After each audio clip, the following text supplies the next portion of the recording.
Welcome to Storytime with Miss Phoenix. Today I will be reading a short from 5-Minute Princess Stories, and this one will be on Rapunzel, and it is called The Beauty of Mistakes.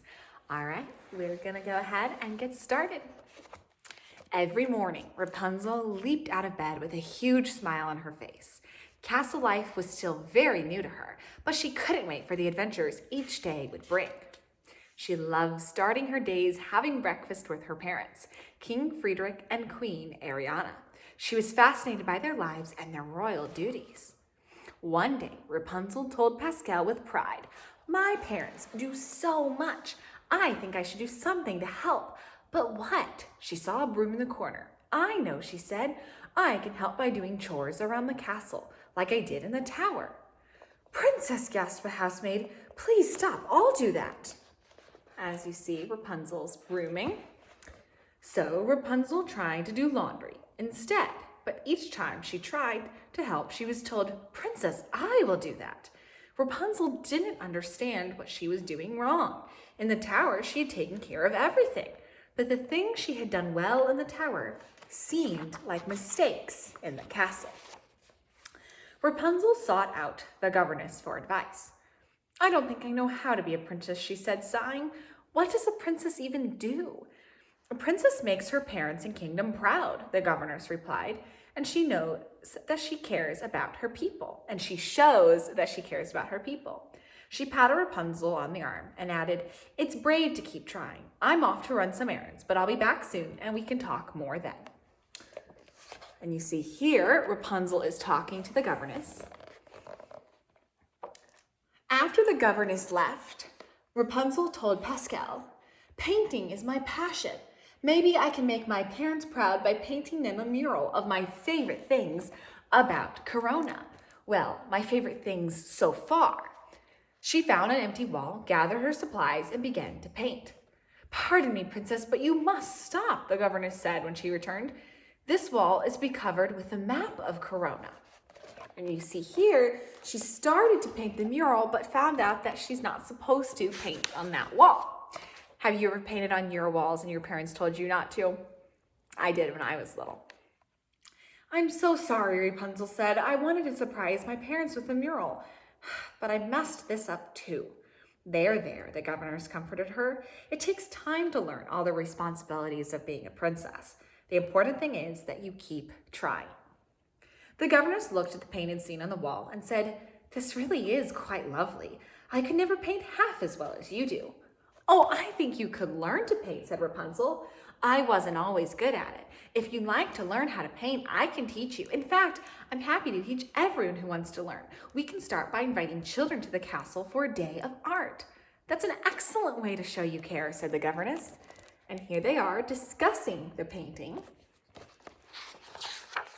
I'm not very good at painting, but it is fun. I'm trying to remember the last thing I painted. I think it was a mug. Do you remember the last thing you painted?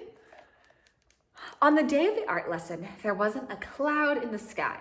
Rapunzel, Eugene, and the castle staff set up easels with large sheets of paper all over the courtyard. "What shall we paint, Princess Rapunzel?" asked one girl. "Whatever you see or imagine," said Rapunzel. Then she tapped her heart and added, "or whatever you feel." See all of the little children painting? Look at what they're all painting. Do you see any cool scenes? Rapunzel strolled through the courtyard, stopping at each easel and encouraging each young artist. "It was supposed to be a bird," sighed one boy, "but I made a lot of mistakes. I'm just not a good painter."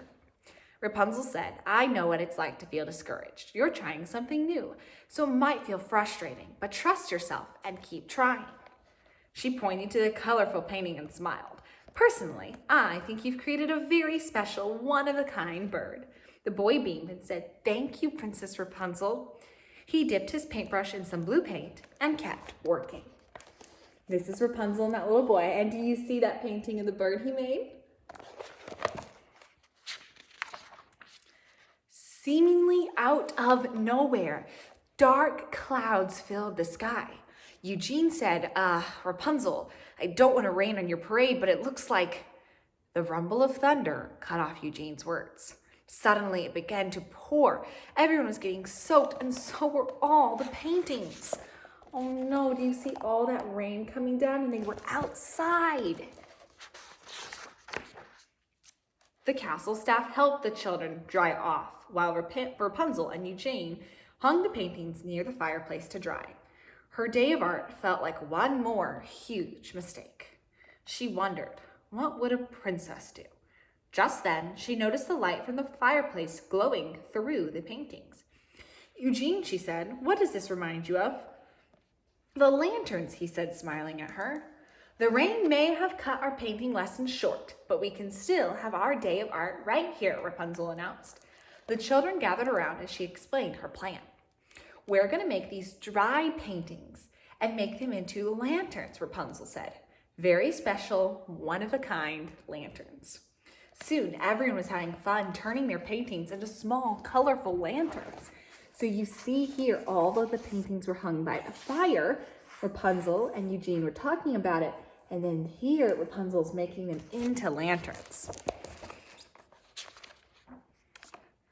Later, Queen Ariana and King Friedrich entered the room.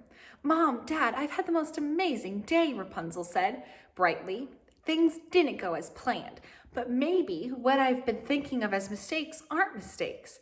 They're just me being me, learning and trying as I go along. And they're all steps to something beautiful, just like the lanterns we made today. You're learning and trying your own unique way, said Queen Ariana, and that's what makes you a very special, one-of-a-kind princess. And here's the final scene. Thank you all so much for joining me today, and make sure you come back next time for Story Time with Miss Phoenix.